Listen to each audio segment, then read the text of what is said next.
शांत सागर जी दिल्ली से। श्री हरिवंश जैन। राधा वल्लभ श्री हरिवंश महाराज जी आपके चरणों में कोटि कोटि प्रणाम। गुरुदेव, हमारे पाप भजन में मन नहीं लगने देते, ऐसा सत्संग में श्रवण क्या है, एवं जब तक पाप भस्म नहीं होंगे तब तक भजन होगा ही नहीं। कृपया मार्गदर्शन करें कि कब एवं कैसे पापों का शमन भस्मीभूत हो। इसीलिए पहले नाम जप जिह्वा से किया जाता है बच्चा। राम नाम मणिदीप धरी, जीह दे हरि द्वार। इस जीव से, क्योंकि मन लगता नहीं, तो हम जीव से नाम जप करें। अहोबत सुपतो गरियान यज्जिभ्यागे वर्तते नाम तुभ्यम। वो चांडाल भी श्रेष्ठ हो जाता है जिसकी जिह्वा पे हे हरि आपका नाम होता है। तो हम पहले जिह्वा से अभ्यास करें, फिर उपांशु में, फिर मानसिक। और जब मानसिक होने लगेगा तो संकल्प विकल्प करने का समय ही नहीं मन को, तो फिर सावई मना कृष्ण पदारविंदयो, फिर मन प्रभु के चरणारविंद में समर्पित हो जाता है, या मन कृष्णमय हो जाता है, कृष्णाकार हो जाता है, भगवदाकार हो जाता है। पर पहले हमें अभ्यास करना पड़ेगा। नाम का एक ऐसा प्रभाव है कि चाहे हमारा भाव बने तो ठीक, ना भाव बने तो ठीक, पवित्र हो या पवित्र हो, कैसी भी दशा में हो, यदि हम प्रभु का नाम जप करते हैं तो वो नाम हमारे हृदय को पावन करता है। नाम संकीर्तनम यस्य सर्व पाप प्रणाशनम। नाम एक महा अमृत चिदानंद घन तत्व है। अगर हम नाम का चिंतन करने लगे, नाम का कीर्तन करने लगे, नाम का जप करने लगे, तो हमारे हृदय को पावन कर देगा। नाम उतरता है, जैसे वैखरी में पहले ऐसे बोल रहे राधा राधा राधा, फिर उपांशु में, फिर वो मन में, फिर रोम रोम में उतर जाता है। कई ऐसे संतों का सानिध्य मिला जिनके भाल पर प्रणव, जिनकी त्वचा पर जैसे घमोरियां होती, ऐसे प्रणव। हित धाम में एक संत रहते थे, स्वामी शरण जी महाराज। राधा नाम उनके चेहरे पर प्रकट हो गया था।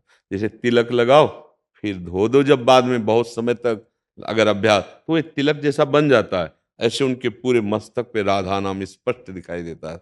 नाम जपते श्री तुकाराम जी जहाँ चरण रख देते भूमि बोलती विट्ठल विट्ठल। और उनकी नामदेव जी की जो सेवा में थी, जनाबाई कंडा था प्रेत, उससे निकलता तो विट्ठल विट्ठल। नाम त्वचा तक में अपना प्रभाव दे देता है। पर पहले हम नाम को वाणी के द्वारा निरंतरता बनाएं, अधिक से अधिक जपें। और नाम जापक में सावधानी चाहिए। अगर सावधानी नहीं है तो नाम फिर नहीं चल पाएगा। दूसरों की निंदा करना, गलत आहार करना, गलत लोगों का संग करना, जो भक्ति रहित, जिनकी वासनाओं के खेल में रुचि है, ऐसे लोगों का यदि संग किया जाए तो हमारा फिर नाम जप में रुचि नहीं होगी। नाम जप के लिए हमारा आहार शुद्ध हो, मतलब हमारा खान पान शुद्ध हो, हमारा संग शुद्ध हो, और हमारा चिंतन शुद्ध हो। अगर हम गंदा गंदा अंदर चिंतन करेंगे, यही हमारी साधना में बाधा पहुंचा देता है।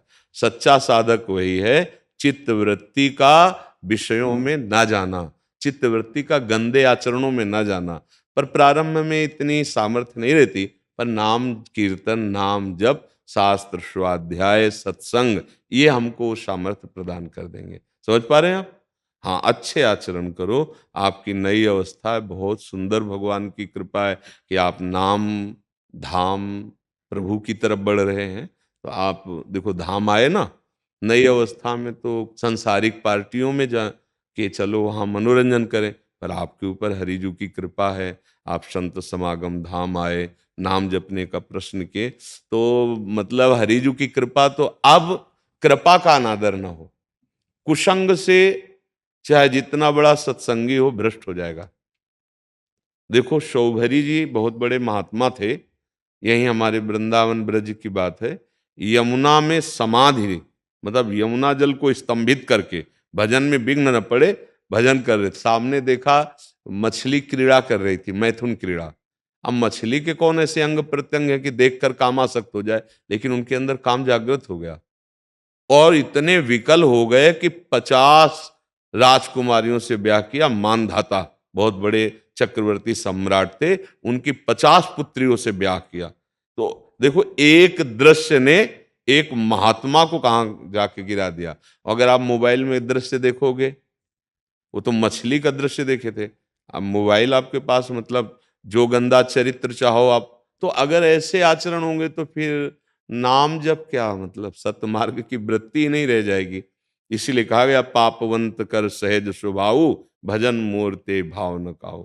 यदि आप ऐसे दृश्यों से, ऐसे लोगों से बचाव पक्ष रखकर, मिलना तो पड़ेगा, घर में ही हो सकते हैं, रिश्ते नातेदार हो सकते हैं, स्कूल में हो सकते हैं, ऑफिस में हो सकते हैं। बचाव पक्ष, हमें जितना उचित है उतना संबंध, नहीं तो अपने भगवत मार्ग को हम बचाएं। हम वो चीजें ना देखें, वो चीजें ना सुने, वो चीजें ना खाएं जो हमारी बुद्धि को भ्रष्ट कर दें। तो फिर कोई भी हो, लौकिक और पारलौकिक दोनों उन्नतियों में वो आगे बढ़ जाएगा। क्योंकि जो सत मार्ग में चलता है, तो जैसे बिना बुलाए नदियां समुद्र में अपने आप जा रही हैं, ऐसे धर्मात्मा पुरुष सतमार्ग में भजनानंदी के पास लोक परलोक की सारी सिद्धियां और वैभव अपने आप आने लगते हैं। इसलिए अच्छे से चलो, भाग्यशाली हो। भाग्यशाली का मतलब है सतमार्ग में चलने की भावना। आप अच्छे से चलो।